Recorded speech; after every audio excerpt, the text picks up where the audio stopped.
যে স্কুলকে ঘিরে শুরু হয়েছিল নতুন করে স্বপ্ন দেখা, পশ্চিম মেদিনীপুরের ঝাড়গ্রামের সেই একলব্য মডেল রেসিডেন্সিয়াল স্কুলে এখন স্বপ্ন পূরণের আনন্দ। উচ্চ মাধ্যমিকে সাঁওতালি ভাষায় রাজ্যে প্রথম এই স্কুলের ছাত্র উদয় মুর্মু। প্রাপ্ত নম্বর 430, শতাংশের হিসেবে 86।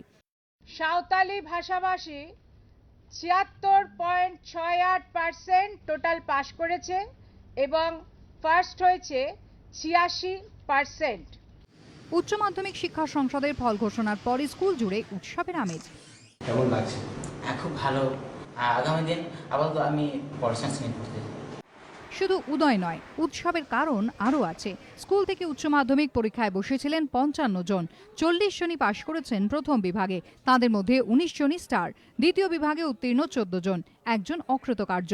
স্কুলের মধ্যে সর্বোচ্চ নম্বর পেয়েছেন মুজিবুর সোরেন, 448, শতকরা হিসেবে 89.6। ফার্স্ট ডিভিশন পেয়েছি 40 জন, আর তাতে মেয়েরা আছে 18 জন আর ছেলেরা আছে 22 জন, আর স্টার পেয়েছে 19 জন। আচ্ছা, আমরা ভীষণ খুশি স্কুলে প্রত্যেকটা স্টাফ টিচাররা। ঝাড়গ্রামের এই স্কুল তৈরি হয়েছিল আদিবাসী পড়ুয়াদের আধুনিক শিক্ষা দেওয়ার লক্ষ্যে, কিন্তু দীর্ঘদিন ধরে পরিচালনাগত সমস্যায় জর্জরিত হয়ে ধ্বংসের মুখে গিয়ে দাঁড়িয়েছিল এই মডেল স্কুল। মুখ্যমন্ত্রীর ইচ্ছায় 2016 সালে স্কুল পরিচালনার ভার নেয় রামকৃষ্ণ মিশন। তারপরেই নতুন চেহারায় সেজে ওঠে একলব্য মডেল রেসিডেন্সিয়াল স্কুল। মাননীয় মুখ্যমন্ত্রী এই স্কুলের এই সাফল্য শুনে উনি অত্যন্ত খুশি হয়েছেন।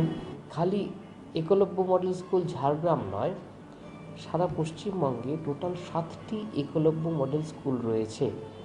তাদের ছেলেমেয়েরাও যেন সুযোগ সুবিধা থেকে বঞ্চিত না হয়, সেই কথা মাথায় রেখে পশ্চিমবঙ্গ সরকারের ট্রাইবাল ডেভেলপমেন্ট ডিপার্টমেন্টের সহযোগিতায় রামকৃষ্ণ মিশন এখানে 5 দিনের একটি এক্সপোজার ক্যাম্পের ব্যবস্থা করেছে।